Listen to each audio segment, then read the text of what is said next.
அஇஅதிமுக விவசாய பிரிவு செயலாளரும் தமிழ்நாடு குடிசைப் பகுதி மாற்று வாரிய தலைவருமான திரு கு. தங்கமுத்து உடல்நலம் பாதிக்கப்பட்டு மருத்துவமனையில் சிகிச்சை பெற்று வந்த நிலையில் மரணமடைந்தது குறித்து முதலமைச்சர் செல்வி ஜெயலலிதா ஆழ்ந்த இரங்கல் தெரிவித்துள்ளார். அனைத்திந்திய அண்ணா திராவிட முன்னேற்றக் கழக பொதுச் செயலாளரும் முதலமைச்சருமான செல்வி ஜெயலலிதா வெளியிட்டுள்ள இரங்கல் செய்தியில், அஇஅதிமுக விவசாய பிரிவு செயலாளரும் தமிழ்நாடு குடிசைப் பகுதி மாற்று வாரிய தலைவருமான திரு கு. தங்கமுத்து உடல்நலம் பாதிக்கப்பட்டு மருத்துவமனையில் சிகிச்சை பெற்று வந்த நிலையில் மரணமடைந்து விட்டார் என்ற செய்தி கேட்டு ஆற்றுணா துயரமும் மிகுந்த மனவேதனையும் அடைந்ததாக குறிப்பிட்டுள்ளார்.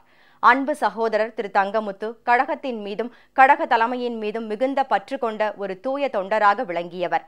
ஆரம்ப காலத்தில் இருந்தே கட்சியில் தன்னை இணைத்துக் கொண்டு திறம்பட செயல்பட்டு வந்த திரு தங்கமுத்து என்றுமே தமது தலைமையை ஏற்று பணியாற்றிய தீவிர விசுவாசி. தன் வாழ்க்கையை கழக பணிகளுக்காகவே அர்ப்பணித்தவர் என்றும் முதலமைச்சர் தெரிவித்துள்ளார்.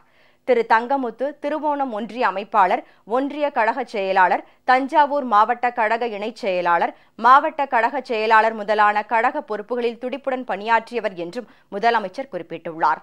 திருவோணம் ஊராட்சி ஒன்றிய குழு தலைவர், திருவோணம் தொகுதி சட்டமன்ற உறுப்பினர், மாவட்ட பால்வள தலைவர், மாவட்ட அறங்காவலர் தலைவர், தமிழ்நாடு பாடநூல் வாரிய தலைவர் என பல்வேறு அரசு பதவிகளை வகித்த திரு தங்கமுத்து தற்போது கழக விவசாய பிரிவு செயலாளராகவும் தமிழ்நாடு குடிசை பகுதி மாற்று வாரிய தலைவராகவும் திறம்பட பணியாற்றி வந்தவர் என்பது குறிப்பிடத்தக்கது.